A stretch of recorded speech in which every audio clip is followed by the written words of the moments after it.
Coordinated. Episode 174. SSD. Accommodations Waivers. Greetings, AP coordinators. I'm Derek Cometa. And I'm Rachel McBride, and you're listening to Coordinated, the podcast for AP coordinators. Thanks for joining the conversation, collaboration, and, of course, coordination. Hello, Rachel. Hello again, Derek. So we have spent the better part of the last 2 months focusing our conversations on SSD, and we've finally gotten to our mini-series finale. A pretty dramatic moment, if I do say so myself. Right. We've covered many of the common and less common accommodations. Episode 166 and 167. We talked about how to submit requests for accommodations. Episode 168. Special format exam materials, an important step for us AP coordinators. Absolutely, that's episode 169. Then we had a conversation on proctors, testing rooms, and equipment for AP exam administration. Episode 170. The new accommodations filter in AP registration and ordering. A crowd favorite, episode 171. Conflicts in a student's exam schedule due to extended time. Episode 172. And last episode, episode 173, we talked about the new process for completing and retaining NARs, otherwise known as the Non-Standard Administration Report. So we've all spent a lot of time together on SSD. Special thanks to everyone who has been with us the whole way through. We love the professional podcast persistence. It feels like we've covered almost everything. And now, Rachel, we are going to talk about what to do when much of the planning for our students with accommodations is, I'm using air quotes here, waved away. And I guess I mean both waved, W-A-I-V-E-D, away, and waved, W-A-V-E-D, away. Clever and so true. Let's get into it. So what happens when a student wants to waive their approved accommodations? I have to say that this is something that occurs at my school almost every year. Let's clarify what we are talking about.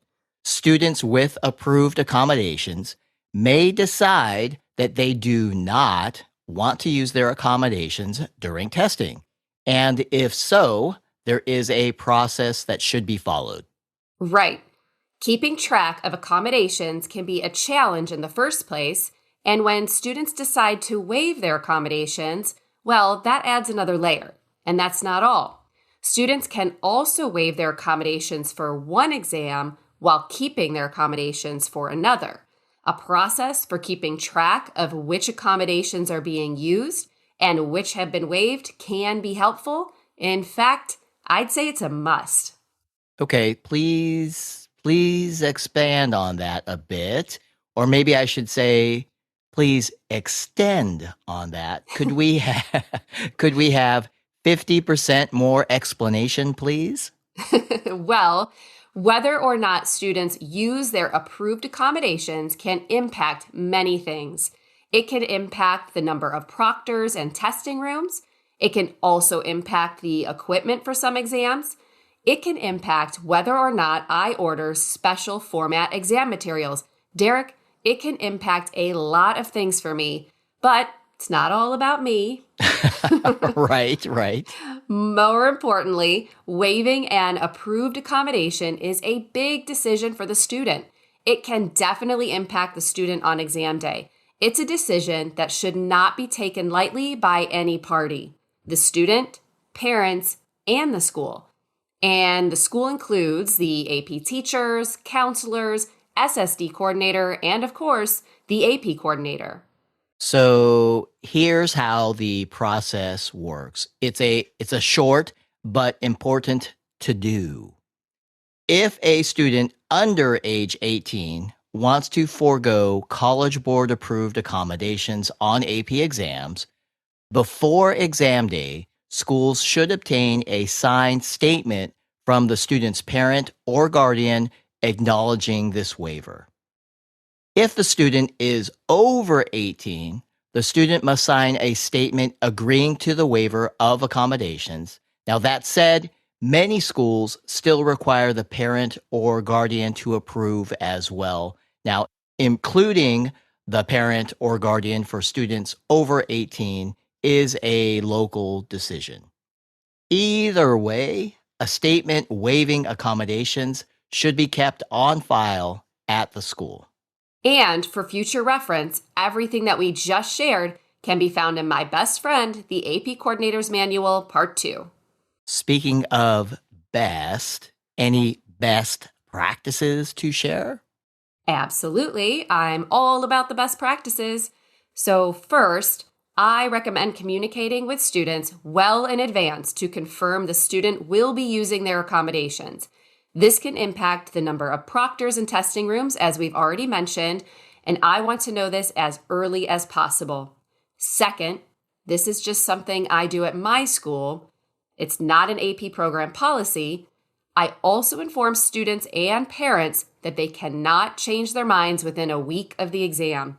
We don't want to hire a proctor for one student who then comes in on exam day and says he or she doesn't want to use the approved accommodation.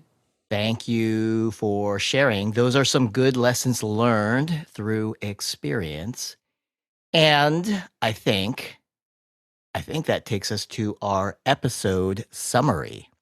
That it does. Our last one for the SSD miniseries.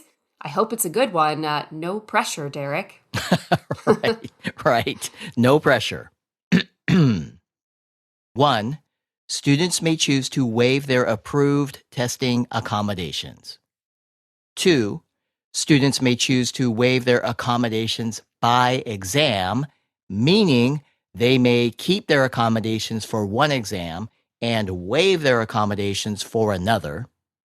And 3, schools should secure documentation if a student wants to waive their accommodations.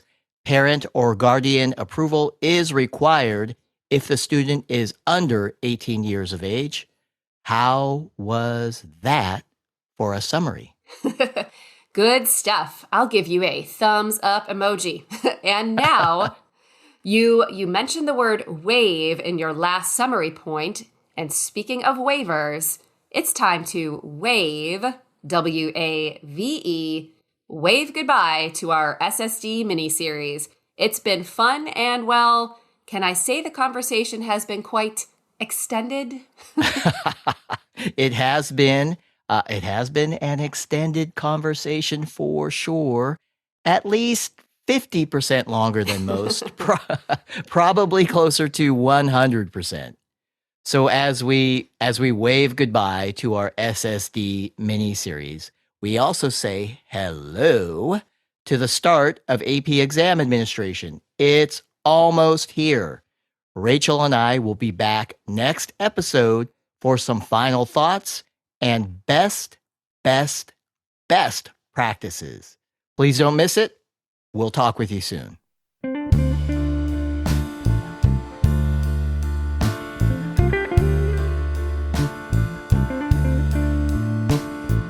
Coordinated is presented by the AP program and the AP Coordinator Experience team. We thank Jackie Ray for our theme song, Good as Gold. Jackie is a former AP Music Theory student at Oakton High School in Vienna, Virginia. Additional vocal support by myself, Carly Suge, AP Coordinator at Costa Mesa High School in Southern California. AP coordinators, we cannot say it enough.